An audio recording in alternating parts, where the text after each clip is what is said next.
that, you have to make a fast choice, and it's never die, not die. It's always die now, die later. Rosalita taught me that. She said, girl, comes clear somebody's number about to be up. Try and see it ain't you. Let him die now, you die some other time. That made sense to me, but I don't think that's why I shot him. I guess I felt some bad for it later, but at the time, I don't know what I felt. Not the half of what I should have, that I can say for a fact. I was not a cold person, just alive like everybody else and trying to stay that way a while longer. I guess I felt bad later because I could have let go of the gun, not pulled on it. I think if I just let him take it back, he might have not hurt me or anything. I worry sometimes. Did I shoot him because he didn't love me and never would? But I really think it wasn't on purpose. Only, sometimes I see people fool themselves, so I ask myself all the same. But I don't think I meant for it to happen. Besides, if I was to kill everybody who didn't love me and never would, wouldn't be nobody left on the planet but maybe Rosalita and Leonard, my little boy, who, of course, was not even born at the time. This is how it was. On account of it was my birthday, I had been almost all day looking for Mama. What I thought she would do about it being my birthday, well, she wouldn't do nothing. That much is real clear now.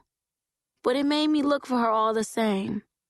To make things worse, Rosalita had got arrested, only this time she did not come back, and I had to wonder why. Usually it wouldn't take her no more than 2-3 hours to make it home. Cop would pick her up, take her on a ride supposed to be to the station, only they'd go someplace else. She'd doing for him for free what he was supposed to be taking her in for. Then he'd drop her back on the corner. This time, she didn't come home all day. Maybe some cop really put her in jail. Maybe he didn't want nothing from her or had kids and a wife he wanted to stay true to for real. What had happened to things? I didn't know.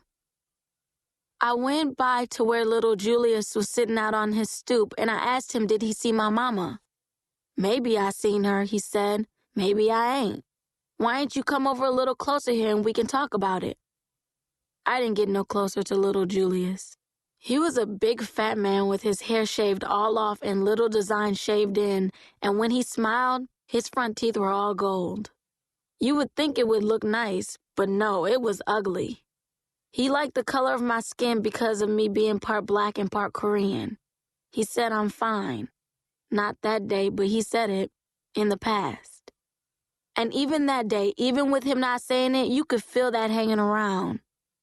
I said, maybe did you sell her something? Little Julia said, ain't got nothing to sell, ain't got no product. If you would listen to reason, maybe I would have. You and me, we could do okay. Little girl like you just don't have no idea what you got. You and your mama live in a real house. You be doing okay. I knew we were talking two different kinds of things, and so did he.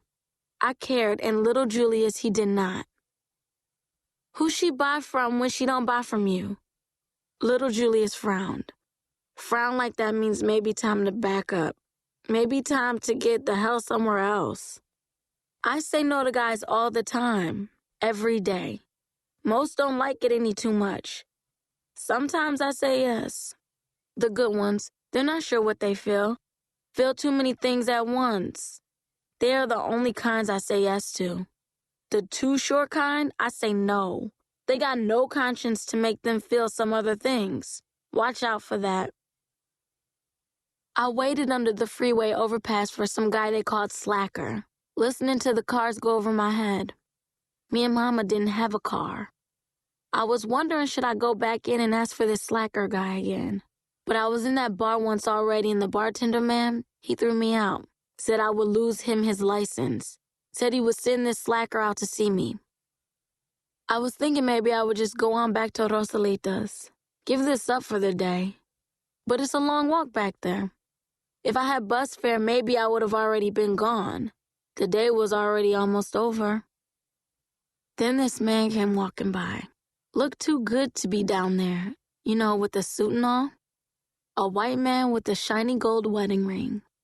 I was sitting on the sidewalk and he looked down at me and I looked up at him. and I knew he had the taste. I could see it in his eyes, and I knew he would give me some money if I asked because he did not know it. At least he did not know it out loud. So he would think he was looking at me for some much nicer reasons, like I'm this nice young person he wants to help out, and like there's no shame in a thing like that. I looked up into his eyes like I had fallen into something I couldn't quite find my way out of, which in some ways was the truth. "You okay?" he asked. "Can't get home," I said. "No bus fare." He took out his wallet and pulled out 3 $1 bills. I could tell he did not ever ride the bus and was trying to think what that might cost. I didn't tell him, because then he would give me the most he thought it might be. He reached it down to me, and I wondered what he would do if my hand touched his when I took it. I knew he was a man who would feel lots of things at once. I could say yes to a man like that. Maybe get a steak dinner for my birthday. But then he let go real quick and walked on. I watched his back walking away. That is a man who knows trouble when he scrapes by it. Then next thing I knew, this white dude with his hair slicked back came out of the bar and said maybe he is slacker and maybe not. All depends on who is asking. I said, "I'm asking," and then he figured maybe, yeah, that's who he is. I asked him did he see my mama, and I told him about the scar she wore on her face, so that way he would know which mama she is. He said, yeah, maybe he might have made a sale to a person such as that. And maybe by now she would have gone on home to use up what she got. Like that answered everything. He said that to me and stared me down. And I said, shoot, Mr. Slacker, we don't live no place. Like, what was he thinking? Used to we had a real apartment, but that's been a long time now. He shook his head and went back inside the bar. I stood a minute more under that overpass. Then I walked to the bus stop, thinking it was good I had $3. Before I could even get there, this boy slapped me up against the brick of a place. No one around to see. Boy no older than me. Younger maybe, but bigger. He held me there with his dirty self that smelled bad.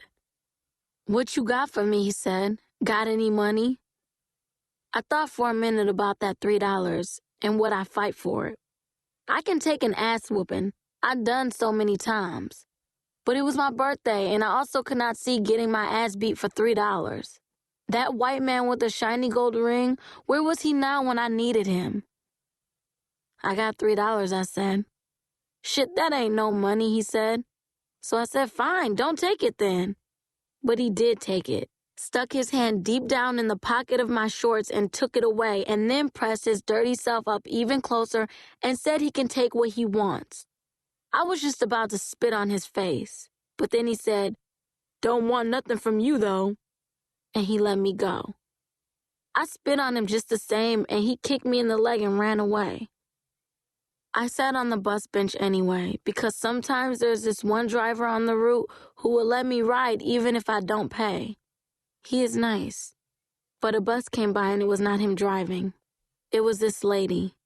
She stopped and put the door open, with that noise sounds like an old man complaining while he sits down. She looked at me and I looked back.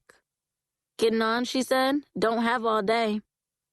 "No money," I said, and she closed that door and rolled away. It was starting to get dark. I'd been sitting on that bench a real long time. I knew there was one more place to look for Mama, but it was a long walk and not someplace I really so much wanted to go. I was thinking maybe I did not need to find her quite that bad. Then the cop car stopped for me. So much of how it was started when that cop got out and came up to me. But I didn't know all this when it first happened. I guess you never do.